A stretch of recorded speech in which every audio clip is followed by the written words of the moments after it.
하나님 말씀은 빌립보서 1장 12절에서 18절 말씀입니다. 다 함께 교독하겠습니다. 형제들아, 내가 당한 일이 도리어 복음 전파의 진전이 된 줄을 너희가 알기를 원하노라. 이러므로 나의 매임이 그리스도 안에서 모든 시위대 안과 그 밖의 모든 사람에게 나타났으니 형제 중 다수가 나의 매임으로 말미암아 주 안에서 신뢰함으로 겁없이 하나님 말씀을 더욱 담대히 전하게 되었느니라. 어떤 이들은 투기와 분쟁으로 어떤 이들은 착한 뜻으로 그리스도를 전파하나니 이들은 내가 복음을 변증하기 위하여 세우심을 받은 줄 알고 사랑으로 하나. 그들은 나의 매임에 괴로움을 더하게 할 줄로 생각하여 순수하지 못하게 다툼으로 그리스도를 전파하느니라. 같이 읽습니다. 그러면 그런즉 무엇이냐? 거칠애로 하나, 참으로 하나, 무슨 방도로 하든지 전파되는 것은 그리스도니 이로써 나는 기뻐하고 또한 기뻐하리라. 아멘. 오늘 저는 여러분과 함께 결과가 예수라면 그것으로 족하다. 결과가 예수라면 그것으로 족하다. 이런 제목으로 하나님 말씀을 전하겠습니다. 여러분은 지금까지 살아오면서 자신의 실수가 아닌 다른 사람의 실수로 인해 큰 어려움을 겪거나 또한 그들의 악의적인 공격으로 인해 고통을 당해 본 적이 있으십니까? 만약 있다면 그 분하고 억울하고 속상한 감정을 어떻게 푸셨습니까? 오늘 본문의 사도 바울도 그런 속상한 일을 겪고 있습니다. 바울은 지금 로마의 감옥에 갇혀서 황제의 판결을 기다리고 있는 상태입니다. 비록 감옥에 갇혀 있지만 그는 그 상황을 긍정적으로 활용해서 감옥 안에서 만난 사람들에게 복음을 전하고 있습니다. 때를 얻든지 못 얻든지 복음을 전하는 삶이 습관화되어 있는 사람이었기 때문에 어떤 상황에 있든지 간에 그 상황을 복음을 전파하는 데 진전을 이루는 기회로 활용하고 있습니다. 자신 안에 계신 예수 그리스도와 온전히 연합된 사람은 이처럼 안으로는 자족과 평안을 누리고 밖으로는 거침없이 전도로 진격하는 삶을 살아가게 됩니다. 바울에게는 아무 문제가 없습니다. 그런데 문제는 밖에서 바울의 삶을 지켜보고 평가하는 사람들에게 문제가 있습니다. 하나님의 일을 하다가 감옥에 들어가 있는 바울의 삶을 놓고 사람들의 평가가 분분합니다.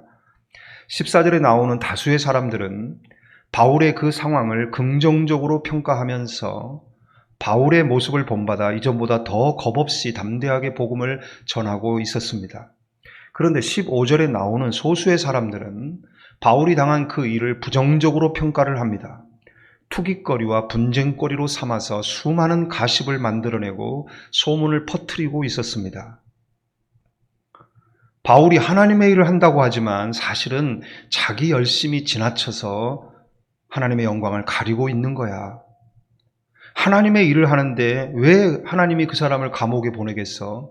틀림없이 무언가 죄를 지었고 거짓말한 게 있고 남을 속인 게 있고 자기 자랑을 한 게 있으니까 하나님이 그를 회개시키려고 감옥에 넣으신 거야 라고 말을 합니다. 교회를 위하여 하는 말이라고 하면서 하나님을 위해서 하는 말이라고 하면서 바울의 행동과 언행을 고발하고 그리고 폭로하며 바울의 행동과 언행을 고쳐야 한다라고 공격을 하고 있습니다. 감옥 안에서 이러한 말을 전해들은 바울의 심정은 얼마나 분하고 속상하고 억울했겠습니까? 오늘날도 이렇게 교회 안에서 나를 향한 평가가 너무나 상반되게 들려올 때가 있습니다. 나를 사랑하는 사람들의 말이 있습니다. 또한 나를 미워하고 시기하는 사람들의 말이 있습니다. 이런 나를 시기하고 미워하는 사람들의 말을 듣게 될 때 우리 안에 큰 지진이 일어납니다.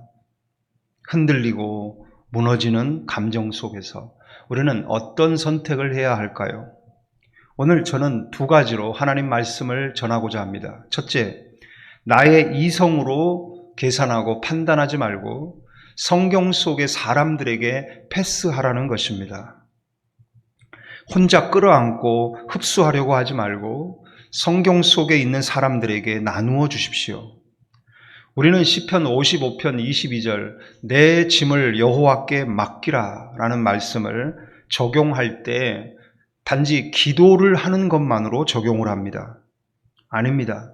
하나님께 짐을 맡기는 방법이 기도하는 것만 있는 게 아닙니다. 성경을 활용하는 방법도 있습니다.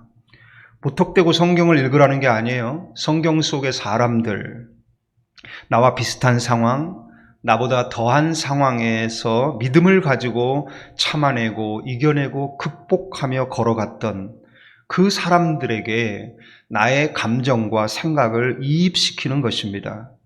그리고 그들과 함께 예수 그리스도를 향해 예수 그리스도를 찾아 나아가는 것입니다. 이것을 심리학적으로 투사기법이라고 말합니다. 내가 받아들이기 힘든 충동이나 생각을 외부의 세계로 옮겨놓는 방어적 기술입니다. 이게 부정적인 요소도 있지만 우리는 무척 힘들고 괴로울 때 이것을 긍정적으로 활용하는 지혜를 발휘해야 합니다. 성경은 우주에서 가장 푹신한 매트리스입니다. 하나님께서는 성도들이 무거운 짐을 머리에 이고 걸어가다가 넘어져서 뇌진탕에 걸리지 않도록 우주에서 가장 푹신푹신한 매트리스를 가지게 하셨습니다. 이것은 성경입니다. 우리는 이것을 가슴에 의의 흉배로 말고 살아야 합니다. 그리고 필요할 때마다 풀어서 사용해야 합니다. 속상해서 주저앉고 억울해서 무너지고 힘들어서 넘어질 때 반드시 성경이라는 매트리스 위에 넘어져야 합니다. 성경이 없는 사람들은 자기 편을 들어줄 사람을 찾아갑니다. 변호사를 찾아갑니다. 법정을 찾아갑니다. 그러나 하나님을 믿는 성도라면, 하나님이 주신 성경을 가지고 있는 성도라면 성경을 찾아가야 합니다. 성경 속에 있는 수많은 사람들은 모두 나를 도와주고 나를 위로해주기 위해 선 경험을 한 사람들입니다. 하나님께서는 그들의 선 경험을 통해서 나를 위로해 주시고 만나 주시고 지혜를 주시고 극복해 나갈 해안을 주십니다. 한 번, 두 번 성경을 통해서 이렇게 관계의 문제를 풀어나가게 될 때 우리는 평생 성경을 가까이 하게 될 것입니다. 성경과 함께 살아가는 성경적 사람이 될 것입니다. 또한 성경을 통하여 관계의 문제를 풀어나갈 때 결코 다른 부작용이 생겨나지 않게 될 것입니다. 누가복음 24장을 보면 엠마오로 가는 두 제자 이야기가 나옵니다. 그들은 예수님이 자신들의 기대와 다르게 초라하게 십자가에 못 박혀 죽은 일로 인해 몹시 실망했습니다. 사람들이 예수와 예수의 제자들에 대해서 수군거리고 비방하는 이야기를 들을 때마다 낙심했습니다. 몹시 슬펐습니다. 그래서 예루살렘을 떠나 엠마오로 도망을 가며 믿음의 내리막길을 걸어가고 있습니다.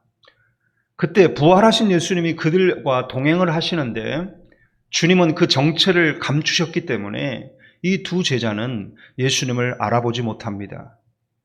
예수님은 계속해서 자신의 정체를 감추어 놓으신 상태에서 이 두 제자에게 하나의 방법을 사용하십니다. 그것은 성경을 풀어주시는 것입니다. 모세의 이야기, 선지자들의 이야기를 쭉 설명해 주십니다. 비록 길에서 들려주고 길을 걸어가면서 풀어주신 성경 말씀이지만 그 말씀을 듣는 두 제자의 마음에 위로가 임합니다. 은혜가 임합니다. 마음이 뜨거워집니다. 가슴이 뛰는 경험을 하게 됩니다. 그래서 그들은 다시 예루살렘으로 돌아가고 무너져 있던 초대교회를 다시 일으켜 세우는 부흥의 주역이 되었습니다. 오늘도 부활하신 예수님께서는 주의 종들을 통해 교역자들을 통해 우리를 돕고 계십니다.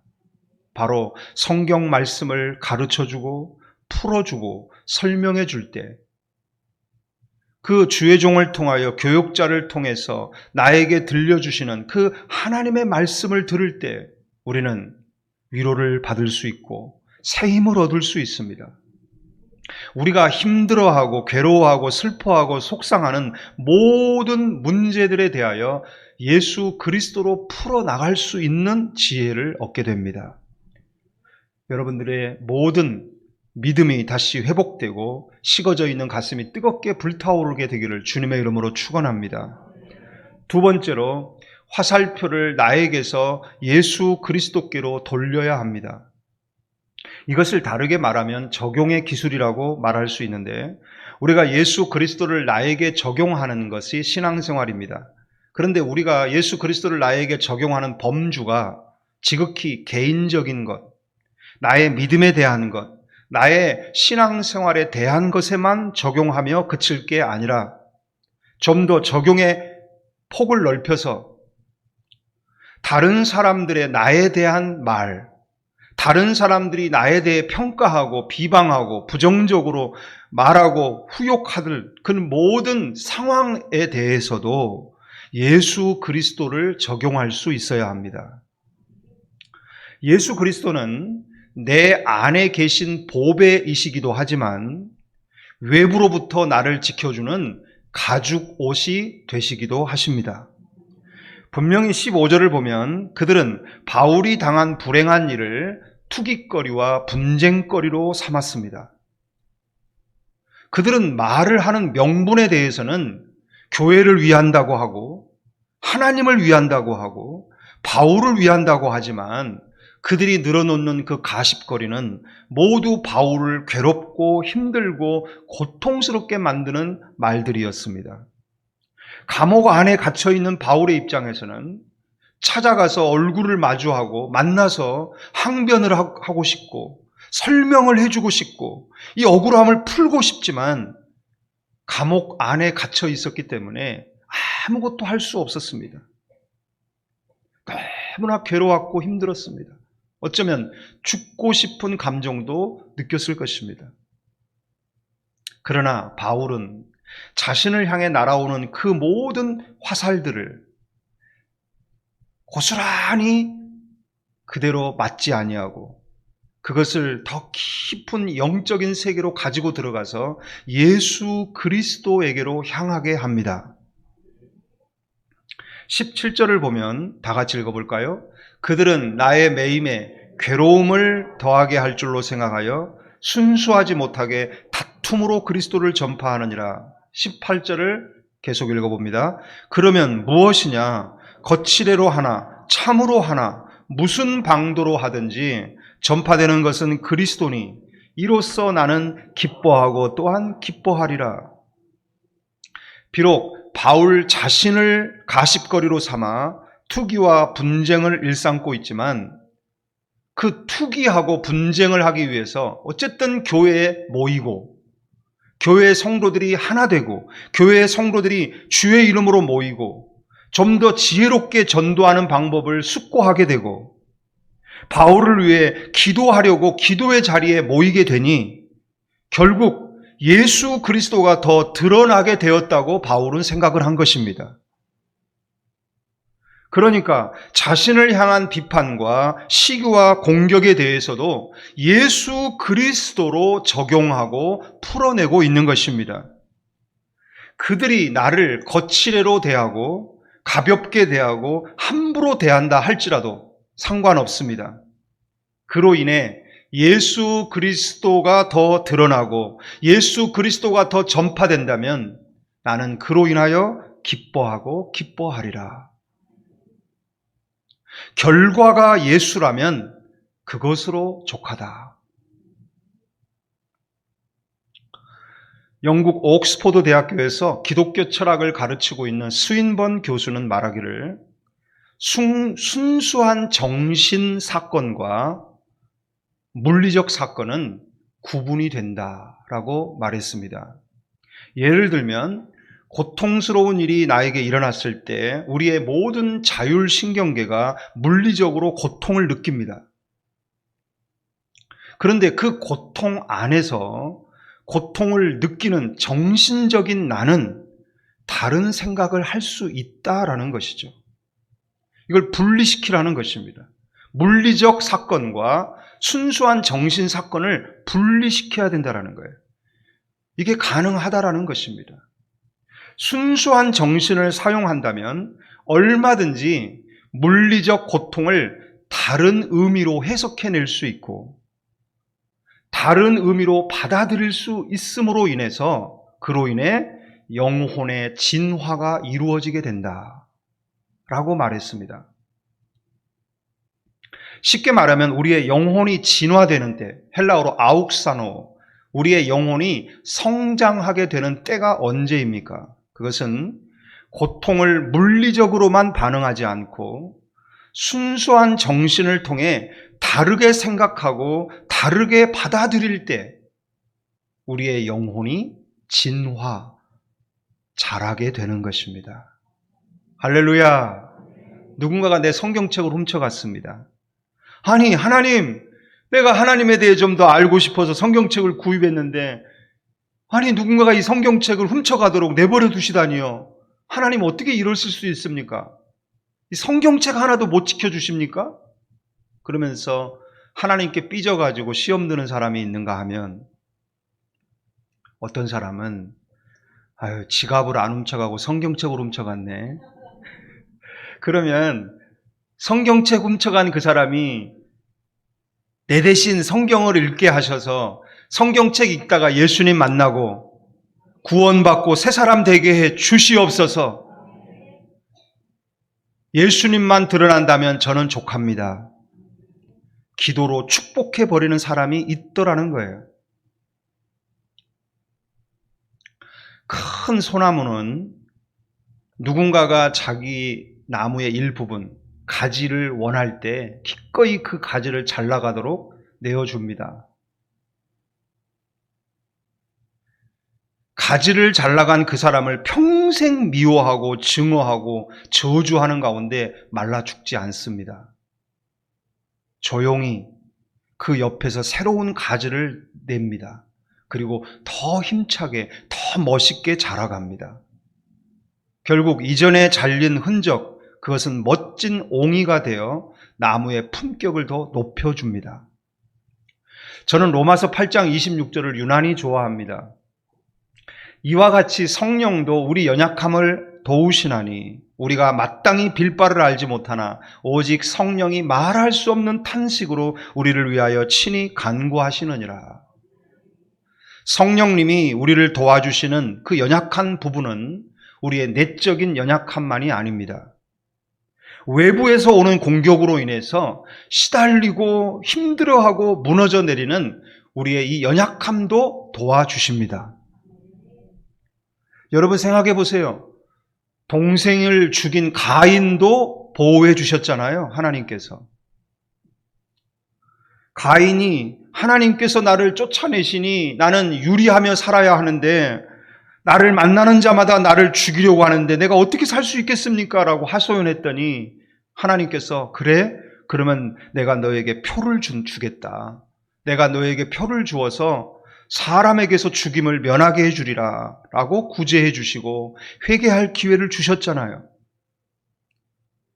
하물며 예수 그리스도의 핏값으로 사서 아들이 되게 하고 딸이 되게 하신 우리를 지켜주시지 않겠습니까? 보호해 주시지 않겠습니까?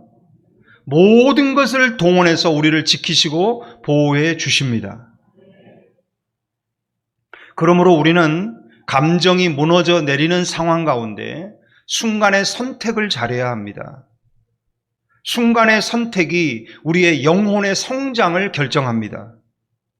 나를 향해 날아오는 화살이 내 감정 깊숙한 곳에 박히기 전에 예수 그리스도에게로 돌려야 합니다. 하나님은 나의 아버지이십니다. 예수님은 나의 목자이십니다. 나를 사랑하시고 나와 함께 하시고 나를 지키시고 보호하십니다. 원수의 모든 공격도 결국은 나에게 유익이 되게 하시고 내가 성장하는 양분이 되게 하실 줄로 믿습니다. 이 모든 것은 지나갈 것입니다. 이 모든 것이 지나갈 때 하나님의 영광이 더욱 드러나게 될 것이고 예수 그리스도의 위엄이 굳게 서게 될 것을 믿습니다. 결과가 예수라면 나는 족합니다. 한계가 없는 영적 용량으로 모든 것을 수용하고 품어내고 굳세고 강하고 담대하게 그 다음에 하나님의 계획을 향해 걸어가는 우리 모두가 되어야 하겠습니다. 기도하겠습니다. 우리의 영혼은 강합니다. 우리의 영혼은 불멸하며 마르거나 시들거나 쇠하거나 죽지 않습니다. 우리 모두가 이렇게 강한 영혼을 소유하고 있는 사람들답게 인생을 살아가며 경험하는 모든 상황들, 속상하고 억울하고 슬프고 괴로운 상황 속에서도 그 모든 경험들을 나의 영혼이 성장하고 진화해가는 성장의 양분으로 삼게 하여 주시옵시고 계속해서 믿음의 가지를 천국을 향해 뻗어가게 하옵소서. 인간적인 속상함과 억울함을 넘어 결과가 예수라면 그것으로 족하게 여기며 믿음으로 건너뛰고 사랑으로 털어버리며 예수 그리스도를 향해 힘차게 뻗어가게 하소서. 예수님의 이름으로 기도드립니다. 아멘.